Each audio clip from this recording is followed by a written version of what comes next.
to Between a Hot Mess and a Therapist, your not so typical self-help podcast for therapists, healers, and helpers. I'm your host, Shauna Lovin, a seasoned therapist with a rebellious spirit.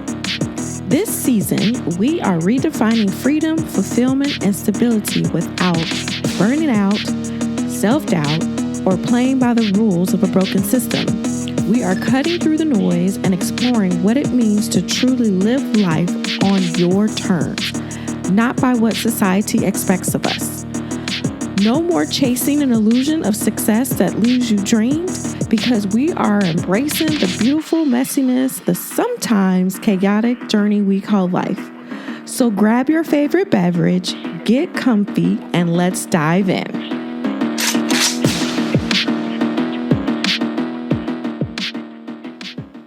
Hey y'all, welcome back to another episode of Between a Hot Mess and a Therapist. So today's topic comes on the heels of a conversation that kind of was happening with the girls when we were just kind of having mom-girls night, just kind of hanging out. And so if y'all are listening, love you guys. But it sparked this conversation and made me think about, okay, how does this translate to being a therapist and what that actually looks like? Because I think there's a whole nother piece that we do not talk enough about. And so y'all know I am here to do that. Okay. So today we're talking about mental load. If you don't know what that is, let me just give a quick definition. It's basically the invisible, relentless, sometimes or most of the time, exhausting cognitive labor that requires to keep life running. So it's the to-do list that's in your head. It's like constantly mentally juggling. And it's like the act of anticipating, planning, organizing, remembering everything that needs to be done. That is what mental load is. Now, I could probably mention it later on, but this is more common for certain people in the relationship. Okay, so if you are in a heterosexual relationship, this idea typically falls more on the woman or whoever the caregiver is.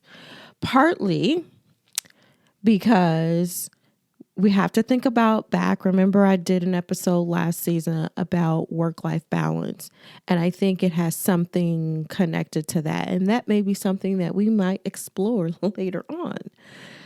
But for now, we're going to talk about mental load and just like what that is. And this is the things that you carry around, but no one else seems to notice. You only notice what needs to be done. And sometimes it's the simple shit. It's like realizing that the fridge is empty, but it's not just that the fridge is empty. It's what are we running low on? What is everybody eating preferences, and then it's actually remembering to go get the damn groceries. It's not just about putting the kids to bed. It's about remembering that, tomorrow is pajama day at school. Are the favorite pajamas clean? Or did we pack the lunch, the water? Do we send snacks to school for this particular day? It's not just about paying bills. It's about tracking due dates, the budgeting, the planning ahead for any upcoming expenses, paying off debt. It's like all the things. It's the stuff that no one talks about, but it's in your freaking head all the time. The best way that I can describe it, it's like freaking walking around with 50 tabs open in your head, like you're a computer processor or whatever. And so the thing about this, excuse me, is that it's not just necessarily the tasks themselves. It's not like the things that you need to do, go grocery shopping and, making sure the kids have snacks. It's not that. It is the constant mental piece that's behind it and the planning and everything that comes with that. And most of the time, these tasks don't necessarily come from you. It is something that is like placed upon you. So this is different from, I have a to-do list of things that I'm going to do today. You know, I try to sit down every day or every morning when I get to my desk and sit down. What do I need to do today? What do I need to work on? Sometimes I only do it at the beginning of the week and I just have a long list of tasks to do for work. And then sometimes I kind of do every day. But this is beyond that. This is just the constant reminders in your head. So where does this really come from? Think about like a lot of this is social conditioning from our caregivers. It's partly our gender roles, like I mentioned. This is more common among women and caregivers because you're the ones that do it all. You are probably the CEO, the CFO, the COO, the whatever O that you can think of. That's you, because that's what you do. This is like you just make it run. You just make it do. And so when we have these roles put upon us or the conditioning at an early age, remember a lot of our core beliefs are developed by the time we're 13. Yes, we have situations later on in life that kind of lean into that, but likely the core belief and the schema that you're operating off of was already there. Okay. So the other place where this can come from is your work and your professional expectations. So think about, like, again, if you are in therapy, that's why we're here. Healthcare, you're a caregiver. It's not just the job itself and like, what do you need to do? But it's the to-do list and the details, and it's holding space. It's anticipating the needs. It's managing the ethical concerns. It is somehow trying to do all that and still be a freaking human. So, but no one sees what's going on behind the scenes. That's what a mental load is. Then there is capitalism and the hustle culture. Y'all know I do not like the hustle culture. And this world really isn't designed for us to slow down. There's only one way or one more thing you need to do. There's one more email, one more bill, one more obligation. It's always one more thing. But society is glorifying that the person who handles that one more thing and they handle it all, they kind of do all the things without like freaking falling apart. That's what society and what hustle culture is glorifying. That. Because you got your shit together. It doesn't account for what the hell is going on upstairs. It's just you got your shit together. That's what it looks like on the outside. But what costs is that to you?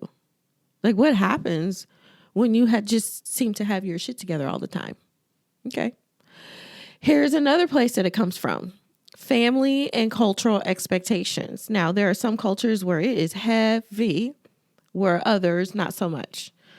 Or it is something where maybe not culturally, but in your family hierarchy, again, it goes back to the gender roles, things like that, on what it should look like. Our mental load is typically inherited. I mean, there's really no way around it. Again, that is our core beliefs, our schemas, and the stuff and shit that we grew up with, the stuff that we were told. It was the unspoken rules that grandma had, and you just knew not to cross her. That's what that is. And so you watched, thinking about your childhood, you probably watched your mother, your grandmother, the aunt, the whoever do everything and just internalize it as if it was normal. Like, you grew up in a space where it's survival mode, and you learn that if you don't track everything, things will fall apart. Like, this is what we're taught.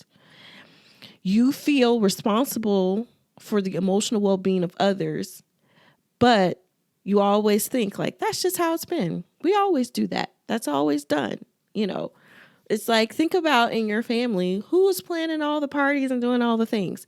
It wasn't just about planning the party and making sure that we had the right amount of food or this. It was all the other logistics and things that were running in the background. We have to remember that. Another place that the mental load kind of comes from is some form of trauma and nervous system conditioning. So now, okay, we've all have had some level of trauma. I've talked about that before. Maybe some neglect or unpredictability, or we've all had something. Like, remember ACEs? Yeah, we've all had something. But your brain is wired itself to constantly scan for what's wrong and what's missing. It's also looking at what are the things or needs that need to be done or completed. It's always looking at what's going wrong. So you become hypervigilant, becomes your second nature. It's like overcoming the functions of feeling safer than trusting someone else to carry the weight. It's kind of like that attitude of, well, if you want something done right, you better do it your damn self. Like, yeah, that's part of it. But it's also about not letting go and trusting that someone else can do it. So part of this is like what we're doing to ourselves. And let's just be honest, right? Like, it's more than just what we grew up with and what we're taught and what we know. But it's also what is you're putting on for yourself. Like, that's part of it too. So now let's add a layer that you are a therapist, you're a healer, you're a helper, you're something, right? You're that person that is carrying not just what's personally and what's your own mental load. It's also about you're carrying and absorbing the unspoken, unseen, unresolved burdens of others. So now you got your shit and you got somebody else's shit. You just like got it all. The thing about therapists and the mental load is that, again, we are holding emotional space for people. We see them probably at their worst, or at least not at their best for sure. And it's not that we are seeing the client and holding space, but it's also we're tracking their progress, we're remembering their triggers, we're anticipating their needs. It's also about managing clinical responsibilities. So it's like the notes, the CEU, the ethics, the boundaries, treatment plans, and the paperwork. Y'all know we got too much daggone paperwork. Y'all know that. It's also about running a practice if you are a solo person or at least an owner. And that comes with the billing, the scheduling, the marketing, the networking, trying to figure out, like, how the hell to keep the lights on. Like, you're doing all those things too. You're also probably at some point in your life before you became a therapist, you were the strong one. And family, friends, whatever, everyone sees you as that person who is grounded. They see you as the wise one because you seem to always know what to say, what to do. And you get this perception of you have your shit together. If y'all know anything about this podcast and where we've gone on this journey, we know that we don't always have our shit together. We don't. And so the other piece that comes to this, again, is being a therapist, healer, helper, is like you're just juggling your own personal life. And what tends to happen is you're juggling your personal life, you're juggling the mental load over here for your clients. And then as that gets all together, it becomes like this endless, never done, check it off to-do list because it just never ends. And then you wonder why you collapse at the end of the day. And it's not from what you did, but it's just the sheer weight of all the freaking 50 tabs open and not closed. That's what's happening. So this mental load that we carry is highly connected to burnout. We talk a lot about burnout as well. It's not just the hours that you're working, right? Because we probably all work too many hours. We just do. And it's that we're just carrying too much without any relief, without any reprieve. It's just too much to carry. We have that emotional exhaustion again from holding space for others, but we're not holding it for ourselves. We have decision fatigue because we're making decisions, hundreds of decisions, thousands of decisions every day of these micro decisions that we have throughout our day. It's like, what intervention should we use while we're in session and what are we making for dinner all at the same time? It's the resentment that builds up when no one else notices and appreciates the mental labor that you put in. This one, for me, is it. This is the one I think I have the most of because you try to shape life in such a way where everybody can contribute. I'm always in my house, I'm always talking about we are in a community. Everybody in the community needs to do their share, needs to do their part. But that doesn't always get seen or noticed or recognized. And sometimes like one of my friends said, it's like you don't say anything, you kind of go around, you just do the thing, and all of a sudden it's like, boom, you just like blow up and you're pissed off and you're like, fuck it. And then everyone's like, oh, let me go do and do and do. And it's not the point that they're actually doing, but it's the issue of other people don't have the mental capacity to just like think about, oh, I need to do X, Y, and Z and just get it done without needing to ask, without needing to be told, without, any of that. Another way that this kind of runs into burnout is the guilt that comes along with all of this. It's like knowing that you need to rest, but feeling like you should be doing more. And this goes back to just like letting go and delegating. That's part of it. But again, the other piece is having people around you who can just pick up the slack without being asked or told or, delegated, like feeling like they could just do it. And a lot of times that they don't. And so if you're operating in a place that goes against your natural flow, then you're technically making it 10 times worse. And so this is something that I still struggle with quite a bit. It's one of the things that I have to be on top of because I do explode a little bit when it gets too much. And I try to work all the time to try to prevent this from going too far into burnout and finding ways to just relieve that. And this is where I believe, y'all know I've been talking a lot about human design.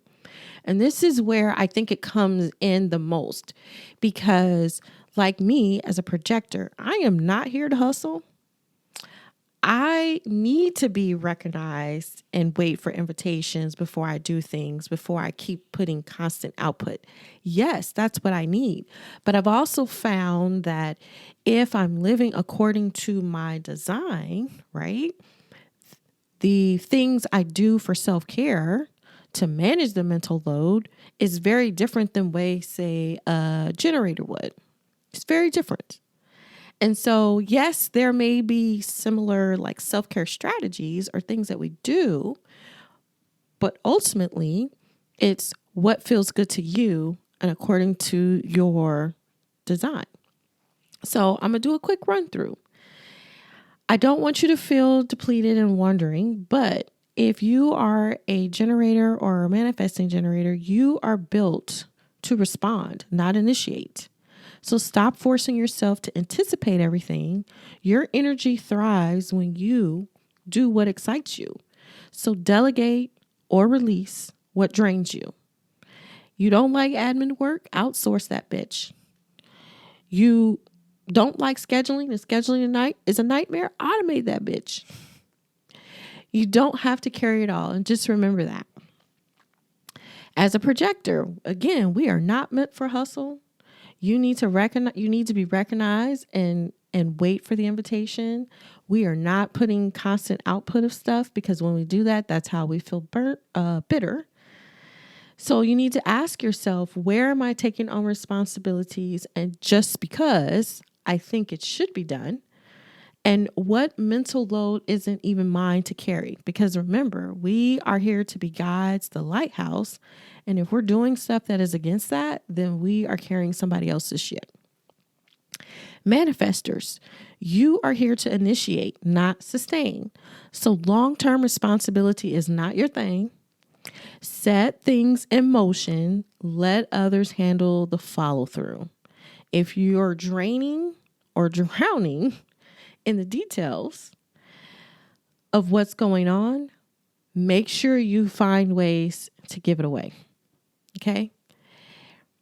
Reflectors, you are built to absorb everyone's mental load, because remember, you are undefined and everything that's going on with you, it is about everybody else. And your role is to reflect back what is going on to people. So if you don't have strong boundaries, remember, boundaries are for you, not for the other person. If you don't have strong boundaries, you'll end up carrying just everybody's shit, everybody's things. And that's just not for you. The key for you really is space, time, and clarity. Remember, y'all make decisions, y'all move, y'all operate in lunar cycles. So there are ways that you're not technically waiting 28 days, but there are ways that you can do things in kind of more of a lunar cycle. You need to take time to make your decisions, and you need to check in with yourself pretty frequently, because you need to know, is this my shit or is this somebody else's shit? Okay. So I'm going to leave you with this.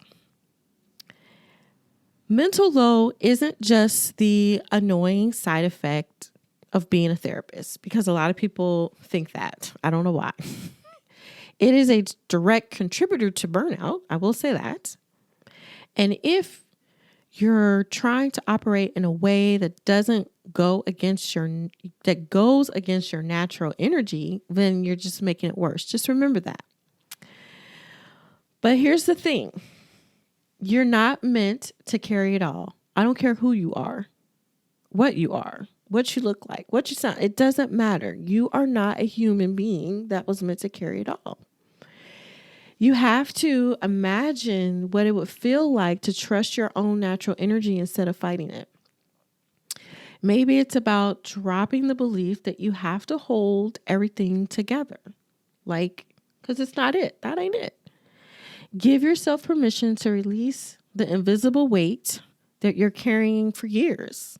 That's that childhood shit we need to let go of, because it doesn't serve us anymore. So I'm going to ask this question. Where do you feel the weight of mental load the most? What would it look like to actually just put it down?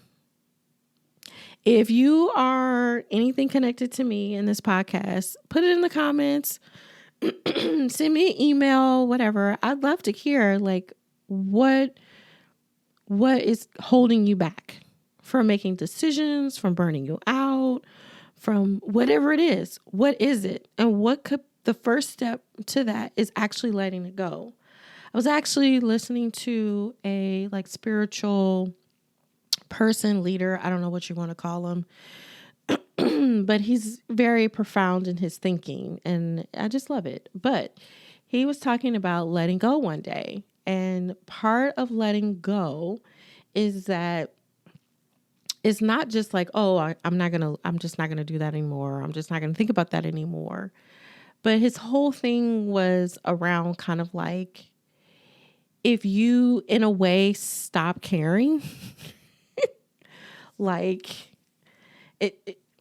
then that is a way of letting it go and letting things just naturally progress and letting things move the way that they needed to move. But you needed to have a level of I could give a shit. Who gives two fucks? You had to have an attitude like that. So I'm all right, this is what we're going to do in 2025. We're going to let it go, and who's going to give a fuck, right? Okay. So The bottom line is that the mental load doesn't come from you. It comes from a world that expects you to carry it. But remember, you don't have to carry it. You need to unlearn some shit. You need to put some shit down. You need to stop believing in shit. You need to stop being overwhelmed by some shit. Because in the end, you are the person that pays for all the stuff that you're carrying. And if you're not willing to put it down and let that shit go, then you're going to be the one to blame. And I'm not going to say blame. Blame is a harsh word. But you're going to be the one to carry that. And you're going to be the one that has to deal with the consequences. So I'm going to leave you with, let that shit go. I hope y'all found this helpful today. And if you have a friend that needs to hear this, make sure you share. Until next time. There you have it, my friends. Another episode in the books. Remember, it's okay to be a hot mess sometimes. It's all a part of the journey we call life. Until next time, stay rebellious, stay authentic, and keep embracing the beautiful messiness of life. Want to learn more about your unique energetic blueprint? Make sure you download your free chart and learn how it can help you make choices that are aligned with who you are and not who society expects you to be. Please visit ShaunaLovinLPCS.com for more information. Anything mentioned in today's episode will be linked in the show notes. And if you enjoyed today's episode, make sure you subscribe, you share with a friend, leave a review, and keep coming back for more.